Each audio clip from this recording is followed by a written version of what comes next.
My name is Joe Roman. I work for the Trails Department with the Appalachian Mountain Club. And in this short video, we're going to give you some tips on how to get up Mount Washington as safely as possible.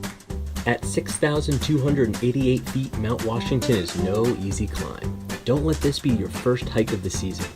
Start with smaller hikes and work your way up. Folks attempting Mount Washington should be in good physical condition with a regular fitness routine. Check the weather. Just because it's sunny in the valley doesn't mean it's all the same at higher elevations.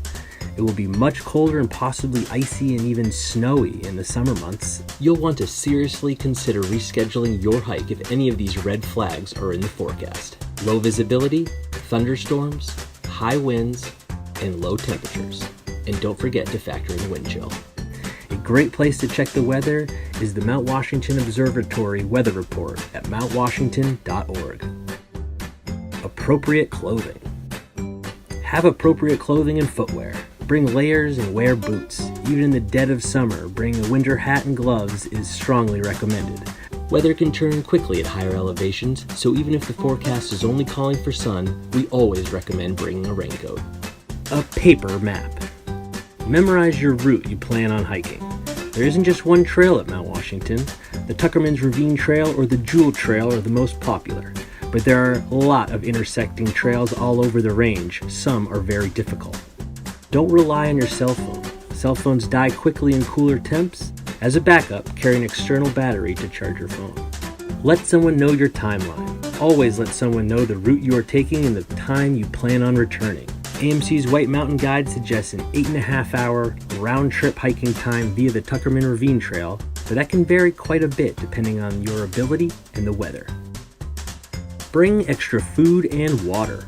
Your body is going to be burning through tons of calories, and it's always helpful to have a few more energy bars than you plan on using.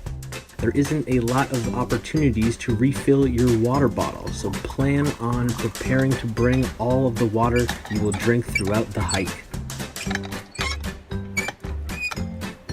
Set yourself up for success. It's no small feat to summit New England's highest peak. Start at sunrise to give yourself the most daylight to complete your hike. Even so, carrying a headlamp with extra batteries is a must. Before you set out, you'll also want to decide a turnaround time. We recommend that if you are not on the summit by 1 or 2 p.m., you should turn around and try a different day. The mountain isn't going anywhere. Also, carrying a med kit that you are familiar with is highly recommended. You never know what might happen out there. If hiking in the winter months, do your research. Hiking with someone who has gone before or hiring a guide is strongly recommended. Washington in the winter requires more substantial gear like an ice axe, foot traction, and even more layers. Be sure to check out the Mount Washington Avalanche forecast at mountwashingtonavalanchecenter.org. Step on a rock and let them walk. Hiking etiquette is important to keeping the fragile alpine tundra alive and thriving. Folks going uphill have the right of way, but remember, when you let someone pass, step on a rock and let them walk. Even one step on fragile alpine plants can damage or kill the fragile ecosystem. Alternate ways to the summit.